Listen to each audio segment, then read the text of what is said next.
I'm Dave.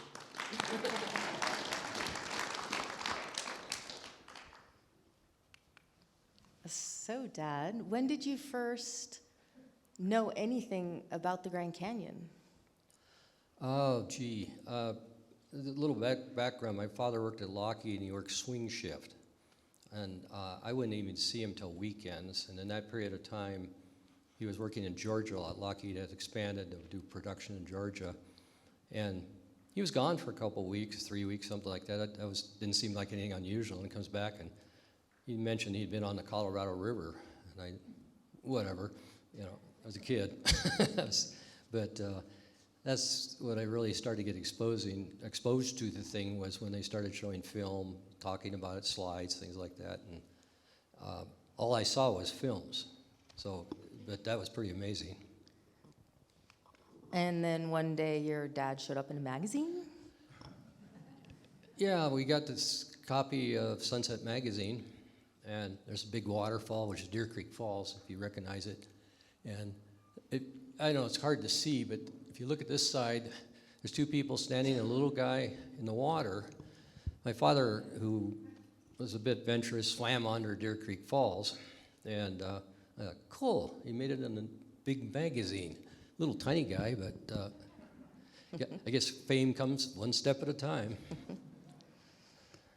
And after hearing all these crazy stories, you must have thought your dad was nuts. But when did you actually experience the canyon for the first time? Yeah, it goes back to what you just saw with the high water in '57 when they were running. They aborted the trip at Phantom Ranch. Now, my father and Riley had 3-week vacations, and so they used up a week. And so my father comes back, and next thing I know, I have an older brother and sister. My father built a camper on the back of a Ford pickup. He actually got it without the bed. And off we drove, and on the way I found out we're going to the Grand Canyon.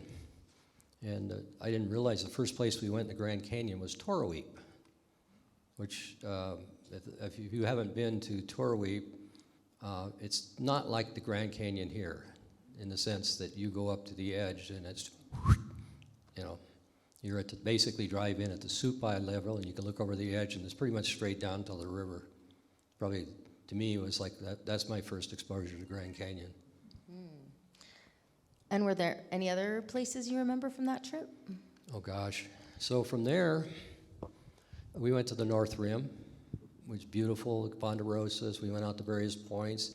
Then we drove from the North Rim down to Lee's Ferry. And if you haven't done that drive, at that time it was 89, but the politics, 89 got moved and over to Page, and it became 89A. There's a lot of history in that naming of that road, but there's this iconic view where you're out of the forest and suddenly you see the Vermilion Cliffs with no vegetation. Drove down. I had Pat Riley there, so wherever we went, I got history of. And so he showed us Lee's Ferry, told me the whole history of Lee, the development of Lee's Ferry. And in those days, everybody launched, there was a tree that was right by the side of the river, so that's where almost everybody launched because it was the only place for shade. And I saw that.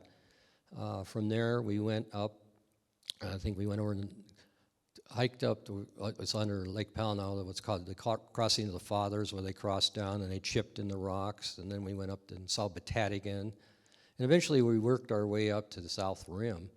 And having never been to any of these areas, it was like, gee, every place I turned was just like iconic.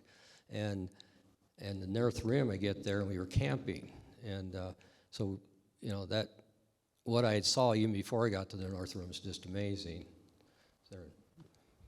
There was a dinner, Dad? Oh gosh, yeah.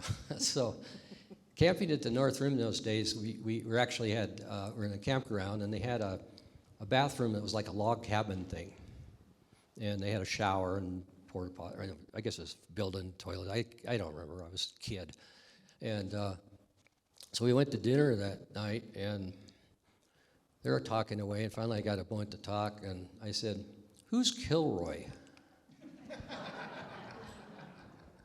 In World War II, got to wherever you went, you carved Kilroy was here, and that building was full of this, and I just was, who is this guy? He had to tell me who Kilroy was when we were prepping for this. It's a generational issue, But this trip also gave you a chance to meet many other people. Can you share a bit about some other characters you might have met? Well, Pat Rodney knew everybody, and they knew of him. So we'd go walking around, and he was explaining the geology and all this, and really a lot of overload for a kid. But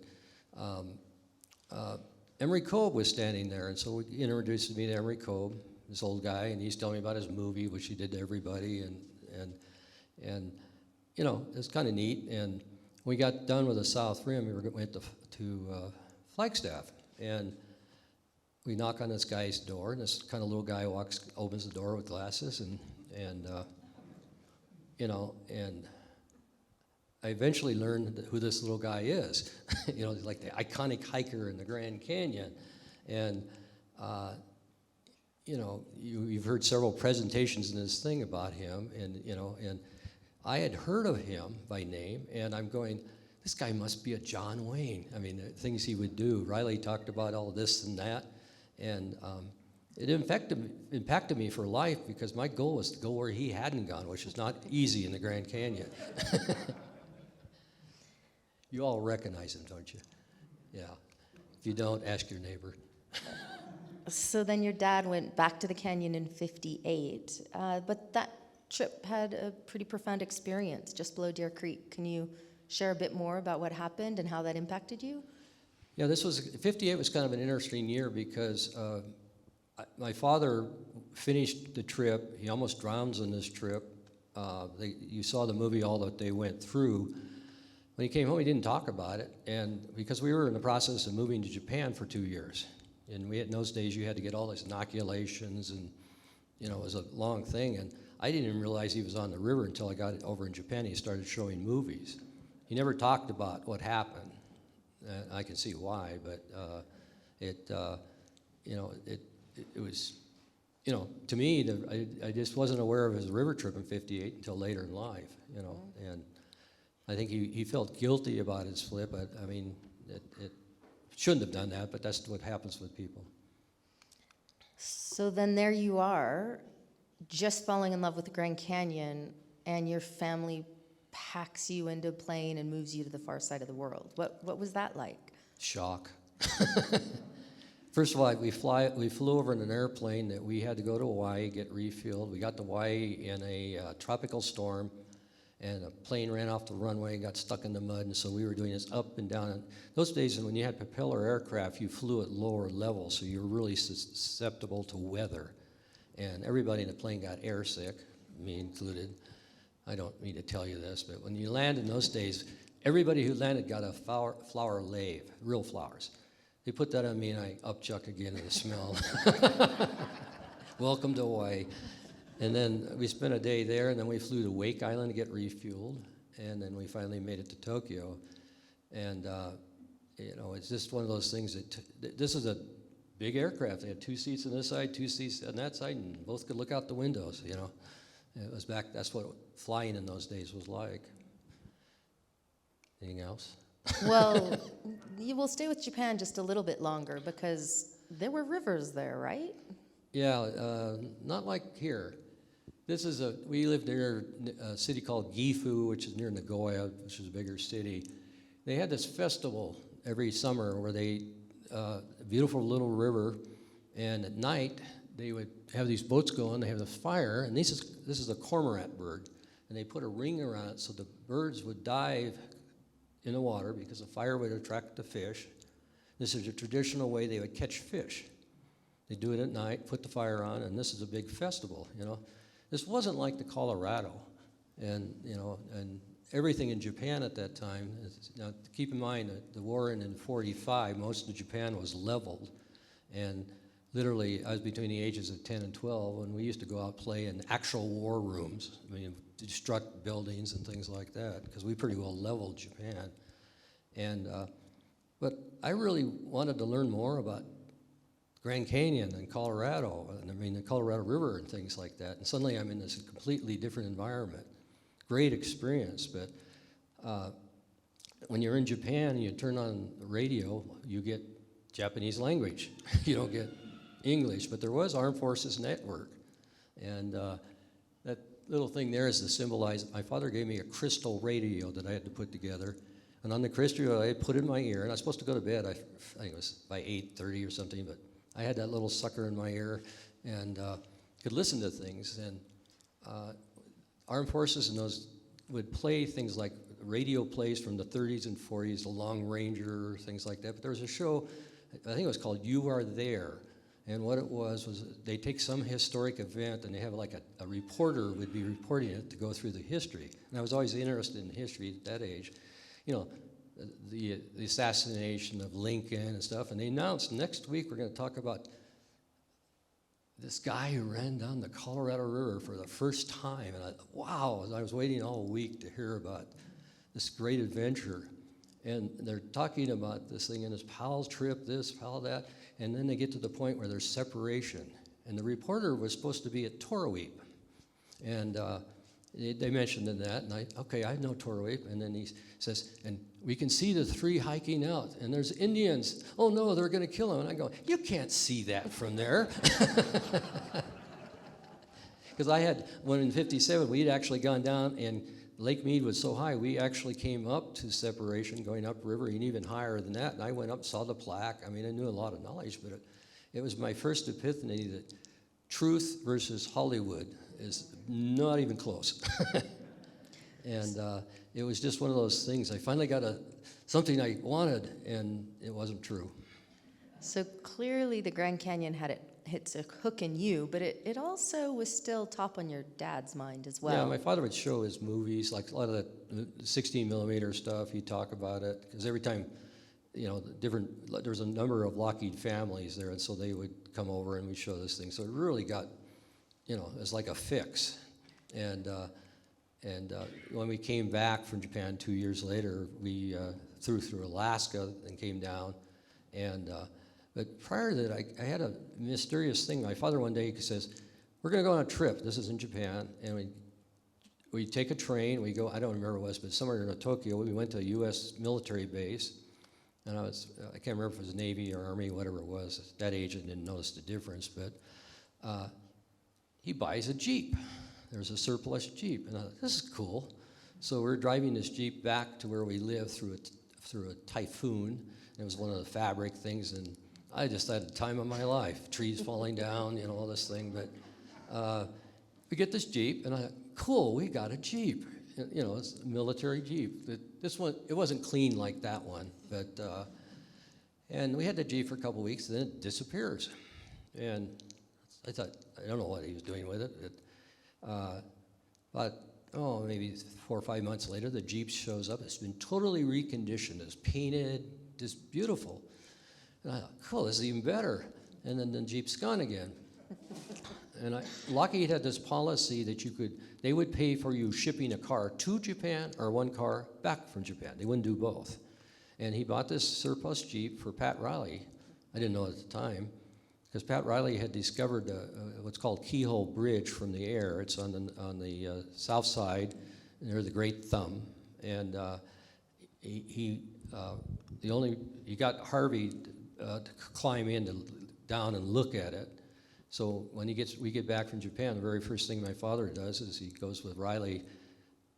At that time, there wasn't any road or any trail to go out on the Great Thumb, so they kind of forged a path out there, and they tried to hike down. My father made it, but Riley was not a very good hiker, so he didn't make it. So the next year, the next thing I know, I'm going in this Jeep to go to the Great Thumb again with Riley and my father to hike. My very first hike in the Grand Canyon was to the Great Thumb.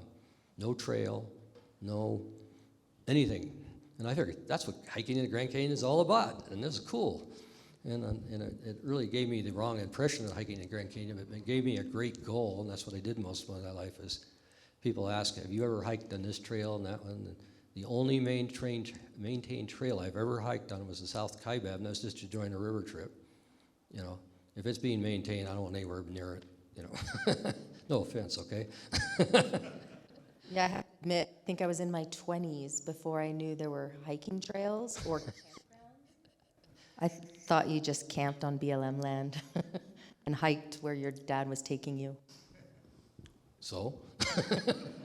So tell me about this keyhole insignia. Keyhole, it's kind of an unusual bridge because it's at the red wall levels, so there was a drainage that eventually dug a hole and finally popped through. And not very many people go there, but when my father and Riley and I went in there, we brought in, my father made a copper, or I think it was copper box that he put in. We had a little register that you could sign in, and that's what that is. It's still there as far as I know. And every now and then I'll get somebody contacting me and says, well, your family sure likes to go to Keyhole. Because I took her there. And tell her what you've done there. This isn't about me, but it is. My dad, when I was 16, my dad taught me to rappel and climb. And part of this was in training. He'd already envisioned that I would be the first one to go through Keyhole. He brought me there when I was 13? Yeah. 14, 13. Whatever you. I almost died. I stood on that rock. You see that guy in the upper photo? And my dad said, take a step back. And I took a step back, and I was like, whoa. Yeah, she's going like this. Oh, my God, my mother's going to kill her. Yeah. But then I went back with my brother, and we managed to do the first descent and ascent that we know of through Keyhole. So pretty special place. My name's in the log twice now. So, yeah, the Mortenson legacy in odd, random places. We don't do trails, maintain trails. But you also went back a couple times to Keyhole. Yeah, Arnie Richards, Arnie's here. He got sucked in a lot of trips. We had this idea of going up the Keyhole, and we climbed in on the north side, and one of the reasons we did a lot of north side because the Park Service didn't really control that part of the river. It was the Kaibab National Forest went all the way down to the river. I think it was from Tapeats Creek all the way to Kanab Canyon. It's kind of a strange little line, and it's kind of cool though because you didn't have to get permits. You could have fires and do all those things that, of course, we wouldn't want to do today in the park. But it's hard to do it with him sitting there. I got to keep this clean, you know. But so Arnie and I, because of where we were in school or college or whatever, we did a lot of November trips because we did it during Thanksgiving. Now, think about it. We hiked down to the river, and our plan was we brought an inflatable, we had a life jacket, we were going to swim across the 140 mile and hike up. And we had a plastic bag to put all our clothes in so they wouldn't get wet. And there's not a lot of sunshine in November, especially in that part of the canyon, so it's cooler than the dickens. So we floated across with, we had a string on this thing so we could push this thing back and forth. And the hardest part was you're shaking and you're trying to untie this bag without wrecking it so you get the clothes on. So we did hike up to it and back, and we survived that trip too. Doc Tom would not be happy, Dad. Swimming the Colorado River. Well, they have new rules now. Yes. But let's go back to your childhood. And where are we? Okay. There we go. So go back one. Oh, sorry. Arnie painted that from a picture.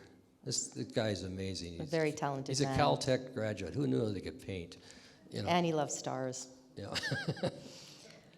So back to you as a kid, young teenager. I understand you went on that 62 trip with your dad. How did that come to be?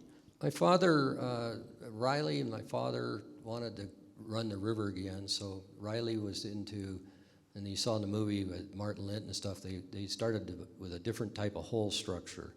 My father wanted to build his own boat, and his only familiarity was with the cataract-style boat, so this is what he built in his garage. And he was going to take me on the trip, but I was required to do things. And, for example, clean the garage, things like that. And one of the things I had to do was on the side of the boat, you see there's little metal things? They're a little piece of pipe about that long, and they put a safety line all around the boat, so if the boat flipped, you had something to hang on to. And he knew metals, because that's what he did at Lockheed. And he got this aluminum that was so, how shall I put it, is strong. And I had to cut these pipes. I had to cut an angle in, another angle, and then file out all the burrs. It took me about 2.5 hours to make one of these. And every time I come home from school, I would try to get one out. And I can't remember if it was 16 or 18 of them I had to make for the boat. Riley comes over and he goes, "Hey, those are great. Can you make them for me too?" And so I did. And that was the nice thing that I had to do. And do we have those here, Dad? No, I left it in the car. Oh, Okay.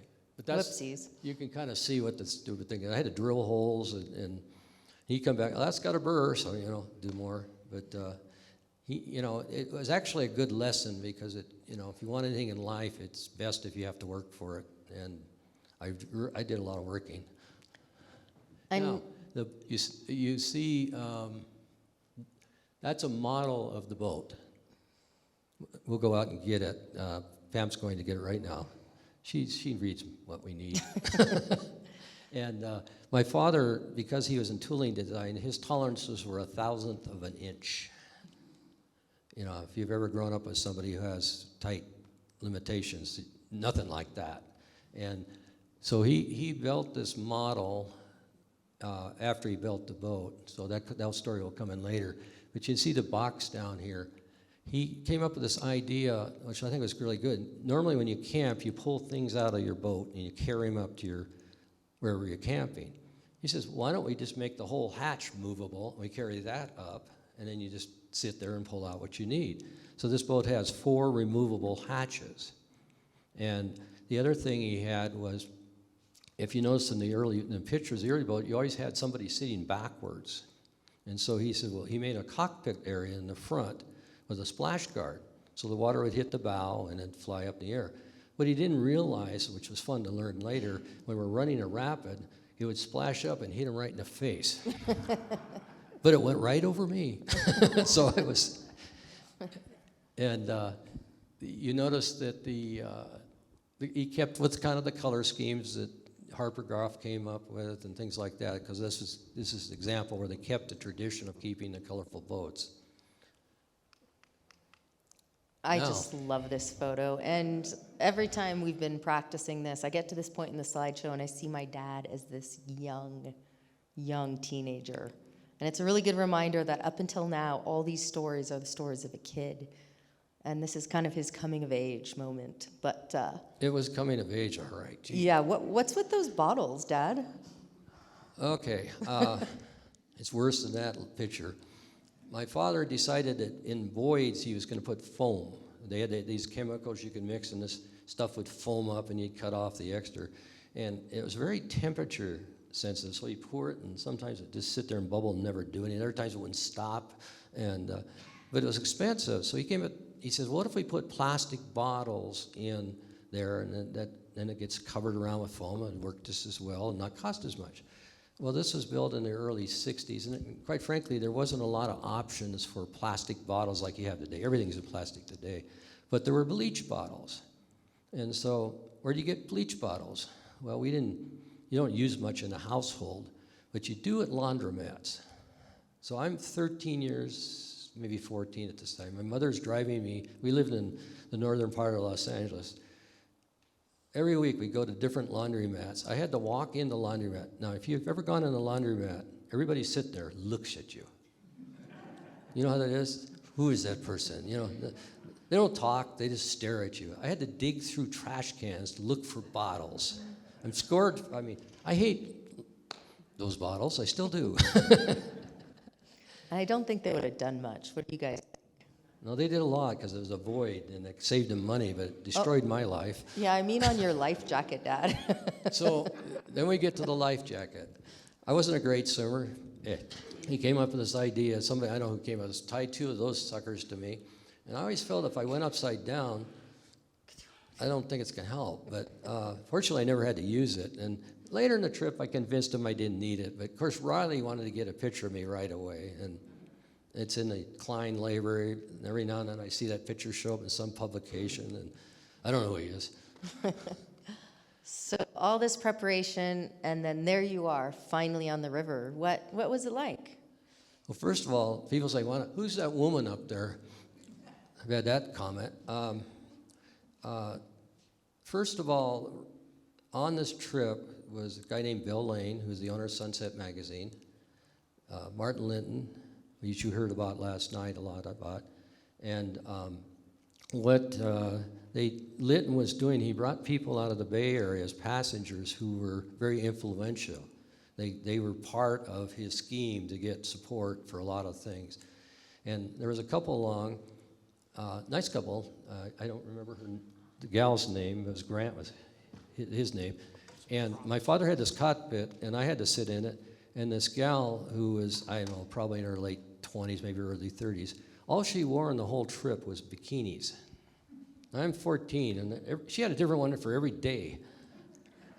And we somehow missed a bikini shot here, sorry. yeah, I fortunately couldn't find one. Oh, there's lots. Huh? There's lots. Yeah, I know. But it was an interesting trip. So just to show you the model, gives you an idea of the scale. And I'll talk about this a little bit more later, but he did everything, portable boxes. It's a brilliant model. The other thing that was really clever, I mean, he was good at solving problems. He had a self-rescue device back here. I don't know if I can get that up. My grandpa was the kind of guy, if he ever made a mistake, which we all do, but he was tireless. So he had the At a solution. self-rescue thing. He had a reel in there, and so you could grab this float, swim to shore, tie it around a rock, and the boat would come right into the shore. That's because he lost a boat in '58 when it got ahead of him. And the other thing that was quite funny, when we got to Lee's Ferry, I think I can do this. So this is the bottom of the boat. That's what you expected. He had a self-bailing system where if this filled up, the cockpit, by gravity, the water would go down.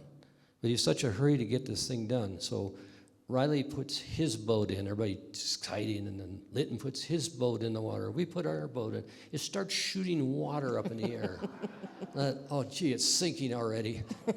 He had forgotten to seal around the metal things he had in there, was like the drain. So he turns it over, and he's just going to put epoxy over it. On the bottom, he had painted cleverly the word whoops, because if he ever flipped, it was going to surprise everybody, but he didn't quite finish the job right. You notice it's what they call a double ender, and they're very flat, very maneuverable this way. Unlike the dories, which have more of a flange, they're actually better for dealing sideways, but this sucker was fast. It's kind of cool.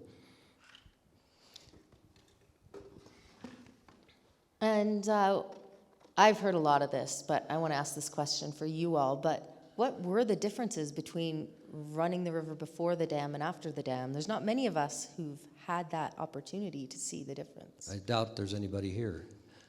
I'm 75, and I had to be 12, whatever it was at that time. So it goes back.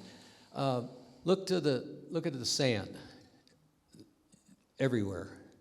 When we came to beaches, to camp, you just had, all we did was we had a ground cloth, and usually a light sleeping bag. You just smooth it out, and you learn quickly to make a little dent for your butt and whatever you're comfortable.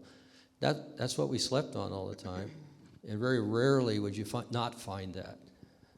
Every day we camped, I had the duty of getting a gallon of water, or I think it was several gallons of buckets, filling them with water, and putting them on the shore. And the next morning, the sediments would settle, and we'd use the top of that had less sediments to rinse our dishes. But you'd find at the bottom of the bucket, depending on how bad, 6 to 8 inches of solid sediments. I mean, the water was so full of sediments all the time. And, I got used to it. I just assumed that's the way it is, but that's not the way it is today. The other thing that was really different was vegetation. Because of the periodic flooding, you got plant growth that would be able to survive quite high up. Those of you who run in the river, there's parts of the river where you can see giant logs stuck in rocks, hundreds of feet up. The only way they got there was floods. I mean, big things that are left up there. So everywhere we went, there was drift and things like that, but it was the vegetation that, I didn't run the river again until 2000, and what happened after the dam was the desert moved down. because it was no longer water getting up there. And so it dramatically changed not what species you had, but where they grew. And that was, and then you didn't have all the silt. And like running the river today, you're in clean water for the most time, unless there's a monsoon that brings it in from the sides. And having, it's kind of like a before and after experience, because I didn't run the river for a long time until, between 1962 and 2000, I lived a long time between that, but that was about it. So. Yeah, I like to think of your life in your relationship with the Grand Canyon in phases. And so after that dam went in, your focus kind of shifted away from the river and more towards exploring by foot, backpacking. Can you share a little bit of what these early trips were like? Well, my opportunity to run the river ended because my father and Riley, they just stopped running the river because the river was destroyed in their minds. It was not, but that's based on what they had done. And so I took up hiking in the Grand Canyon. I was worked my way through college, so I was working a lot. But we usually, I think it was 1967, I planned my really first trip. And I talked in friends of mine to go on that. Arnie was one of them. He hasn't forgiven me, have you, Arnie?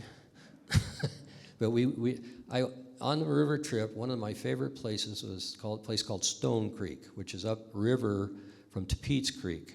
And I had hiked with my father into Deer Creek, where you go down the Thunder River Trail. They didn't have the John Hall Trail at that time, and we went into Deer Creek. And I studied maps and everything, and I just wanted to get back to Stone Creek, but there were back in those days, there weren't guidebooks, there weren't, very limited information, so I just studied USGS maps. And it looked like if I went down to Pete's Creek, there was a bench that could go all the way to Stone Creek. So I had 4 friends with me who never had hiked in the Grand Canyon, and we made it into Thunder River, and then we're camping on Pete's Creek. And it's funny, this Bill helicopter is flying over us and lands. And if you saw the MASH things on TV, the old Bill helicopters wanted to have the big dome. And we thought, what's that all about? And this game warden comes running up to us, because this is part of the national forest. Again, at that point was not in the national park. And he says, "You got fishing license?" We all go, "No."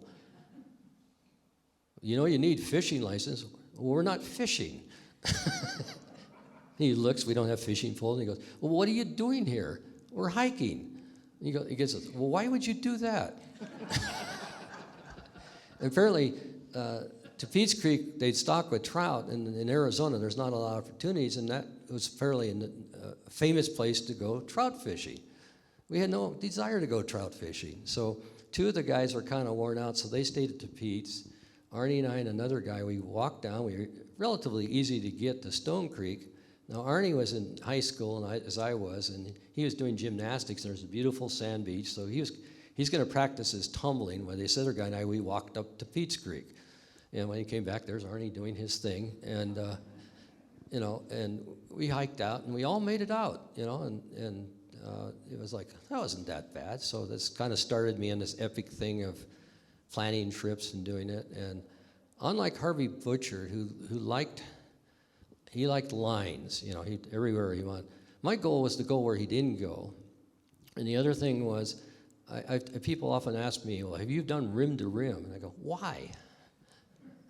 Why would you do that?" Or have you hiked the length of the canyon? Why? Everybody's trying to prove things, and my goal has always been, and still is, I like to go in areas to explore what's there. Look for routes, look for things. Because every place I've been in the Grand Canyon, I find things.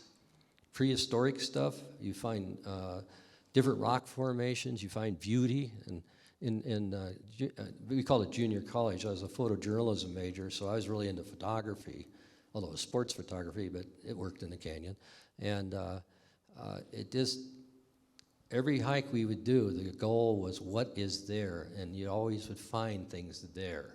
And so I did a lot of hiking off the North Rim primarily because of where I lived in Los Angeles later, Fresno, later in the Northwest, but always kept coming back to the Grand Canyon to do that.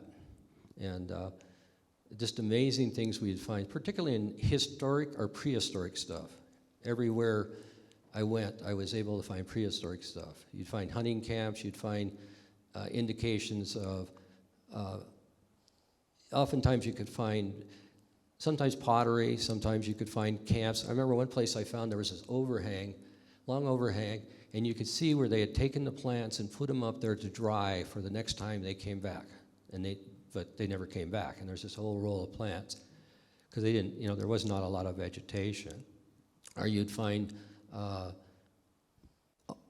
what you'd find is, I remember one of the most beautiful things I found was a little pictograph. It was about this high, and it was like a ledge that they did it on, and they had a male deer with his horns in front, and a female and a small one following him.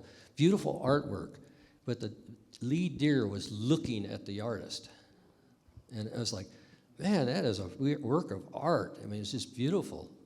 And I looked down below, and there's a little scratch down below, and it looked like a kid was there trying to mimic what the adult was. I mean, you see things like that, and it's just like, it's amazing. And oftentimes, that would be similar campsites for what the cowboys would do. Because a lot of this area was used for grazing. They'd go up and down with the seasons, and you'd find cowboy junk. And that, again, was, just as you can do with prehistoric stuff, you can read a lot from the junk you find is historic. And one of the funny things I found was, I don't know what the era was, but they probably had outfitters would give the cowboys different food. But the one thing I found everywhere is cans of cream corn. They oftentimes have a label. They're never open, but whoever gave that to them, nobody liked to eat it. You like to eat it? Okay. You don't either. Okay. But you can read from junk what happens. And cowboy camps were also noted for, they would leave their signatures, but not, Wallapai Johnny was one you'd find a lot where he'd do that. But typically they put the exact date, the month, and the year they were there. So, and often, if you went up on the North Rim, up in the aspen trees, you'd find the same cowboy who would put the same, not the same date, but the time he was there. And what they were doing is going up and down with the seasons. And one time I made a presentation to one of the early symposiums, and Amy Horn, they put us together. She was talking about cowboy camps up high, and I was talking about low. We hadn't known each other, and we saw, hey, that's our same cowboy. And that's how we discovered they were doing this. But you find things like that. You can see what they were trying to eat. There's oftentimes they would have a Dutch oven for the cowboy camps, but it was just fun to look and see what you could find everywhere. And typically you didn't see signs of modern hikers. I love going to the areas that nobody goes to. So the Grand Canyon was an anchor in your life, but unlike a lot of people in this room and a lot of the people we've heard of, this wasn't just your life. And early on, you met my beloved mom, photoed here. Oh, gee. Oh, gee. She's still beautiful. Who's that guy? She's here. I got to be careful. Okay. Again, I worked my way through college. Both Pam and I did. We didn't really have help for anything, but we got out with no loans either. Quite frankly, I enjoyed working much more than I did going to college, but I forced myself to do it. I was Vietnam in the first draft. I said they were going to take up to 195. I had 32. What'd you have? You remember that? 89, but they drafted me before the lottery. Oh, they drafted you before the lottery. Well, they didn't catch me then. So Pam and I got married in '69. Oh, I do go back a couple years. Pam and I met at the Rose Parade. The Rose Parade in Pasadena. And Arnie and I others would go. You always go the night before, and you claim turf because they have these bleachers that people pay for, but the sidewalks were public, so you find a spot on that. So Arnie and I and some other friends were there, and these three girls came walking by, and one of the girls knew one of my friends, and so Pam was one of the girls, and the way I tell it, we spent the night together. The way she tells it with 100 million or 100,000 other people, but doesn't sound as good, you know. But we started dating and got married. What, 69? Is that right, Pam? Before I get in trouble? Yeah, I'm already in trouble. And we're still married. It was a good rose parade. And the Grand Canyon was part of the prenups, I do believe. And we were talking, I warned her, I do this Grand Canyon thing, and she didn't realize what that meant. But later, Dad, we just got the 5-minute warning. Oh, we got 5 minutes. Well, Yeah, so I want to be sure you saw that. We saw a plane up there. I got to explain that. I decided to volunteer. I wanted to be a pilot, and I ended up going into the Air Force, but they didn't have a pilot, so I became a navigator. And while I was going through training, I got a program where I got into the reserves, where they're in active duty, and I got in the reserve unit. Cool. But it was in Southern California. I was trying to get out of California, so back in California, in Riverside, California. And God, it seemed like I was going the wrong direction, but it was an air rescue unit, and our mission was air rescue. And I had experienced 1956 aircrafts I knew. I had when I was in 4th grade, I saw a plane crash in the San Fernando Valley. And I had my neighbor next door got killed in a plane crash. You know, somehow then I ended up in air rescue. And as a navigator, my job was to really coordinate a lot of the searches. And I won't go into details, but you do a lot of different ways of doing it. And I flew enough missions that were successful. I counted 7 people that we were able to help. We didn't necessarily rescue them directly, but we found them and they were able to live. You know, so. Mostly you found planes or never found anybody. I did searches over the Grand Canyon. A couple of them we got 2 military pilots had to bail out. We got them out, and others we just never found aircraft. That's pretty cool. And another big accomplishment early in your career was being part of the California Desert Act, which had its role a little bit in your relationships in the Grand Canyon. It had its role in much of the West. Under the Carter administration, there was a law that was passed, the Federal Land Management Planning Act. They call it FLPMA. It required the BLM, among other people, to actually do land use planning for the desert. I was just finished out of graduate school, the Master's in Urban Planning at Cal Poly in Pomona, and I got a job working as one of the planners in the California desert. And they were doing sub-areas. That act required that the whole California desert, about a quarter of the state of California, had to be done by 1980, and this was like 78.